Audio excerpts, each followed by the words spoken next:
G'day guys, Mark and Nat here with the round 13 match report for the senior men's team against Uni Blues out at Melbourne University. Obviously another one of our special wintry days in Melbourne, so conditions were obviously fairly tough, and the uni mains, traditionally, or the last few years at least, not been in the greatest condition, but I must say, walked the ground on Friday, it wasn't too bad, and held up pretty well on the day. So a few little soft patches on the near side, but overall it was in pretty reasonable shape, which was good.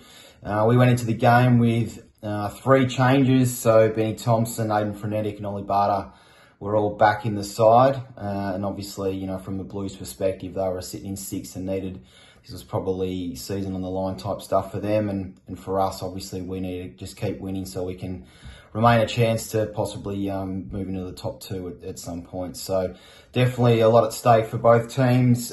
First quarter didn't really reach any major highs, a goal apiece. At quarter time, Blues probably got the better of it early. We got another one. We got our first sort of past the 22 minute mark through Ryan Valentine, which was really pleasing. But yeah, a 3-point deficit, so in favour of Blues at quarter time.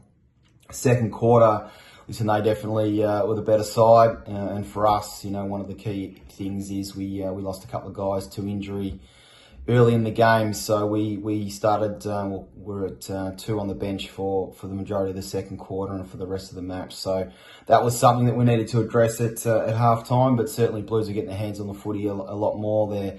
Their backs, even though it was tough conditions, but their blacks were playing really well, able to get their intercept marking game going, and certainly gave a lot of drive. So full credit to our defenders.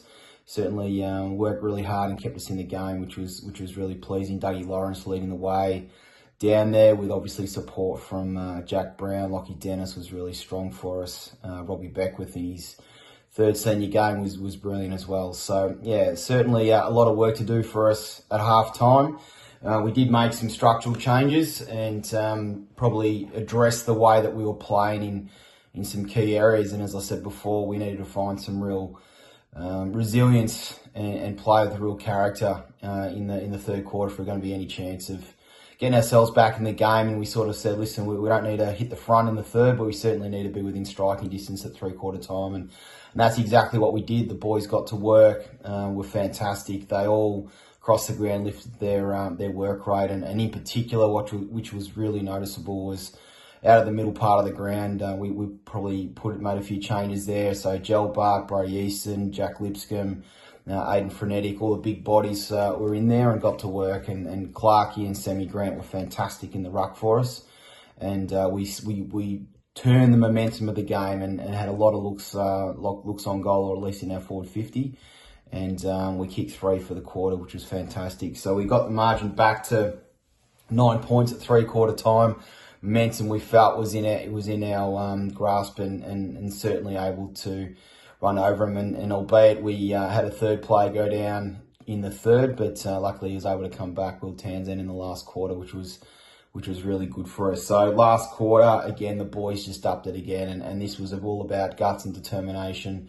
This group just shows so much spirit, so proud of them, the way they went about it, and as coaches, we were so pleased, and again, the leaders led the way and absolutely got the rest of the boys on their shoulders and on their backs, and we got it done. And seeing young Angus Simons get out there, and he was getting ragdolled a bit by the opposition. He just kept fronting up for the next one, and across the ground, it was great to see. So all boys, they had a great last quarter. We kicked 5.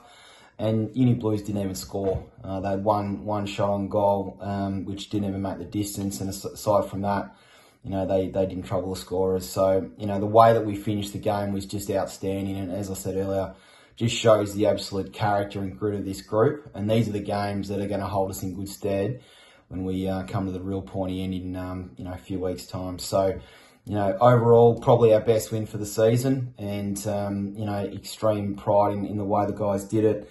Some key stats, and listen, it wasn't a high sort of, stat-driven game. It was more about effort and character, but plus 18 inside 50s, testament to us winning the territory battle, certainly in the second half, and that was where the game definitely shifted. We had plus 8 on the clearances, which sort of, as a part of that equation, And, you know, obviously the opposition had got some, you know, one really dominant ruckman, and our boys just kept fronting up and able to nullify in that part of the ground, which was brilliant. So really great to see team involvement-wise. Again, Joel Bart, Lipscomb, Jack Brown, frenetic. James Tarrant was sensational, and he basically played the game like it was dry weather, just taking marks and kicked 3 goals. He was superb. Brody Easton, Lockie Dennis, Angus Simons. Dougie was brilliant in the back line, just led from the front and you know, dealt with their key forward, and Dougie easily took the honours there. Robbie Beckwith in his 3rd senior game, just outstanding. Chug Burn-Jones, 2nd senior game, was brilliant. I mean, honestly, everyone played their role on the weekend, and we're really pleased. So we're back at Camberwell this week, the BCNA lunch. Obviously a big day for the footy club. We take on Old Brighton, the top side at the moment. And we're really pumped about it. So hopefully we see a lot of Cardinal supporters there, and we'll give it a shake. Thanks, guys.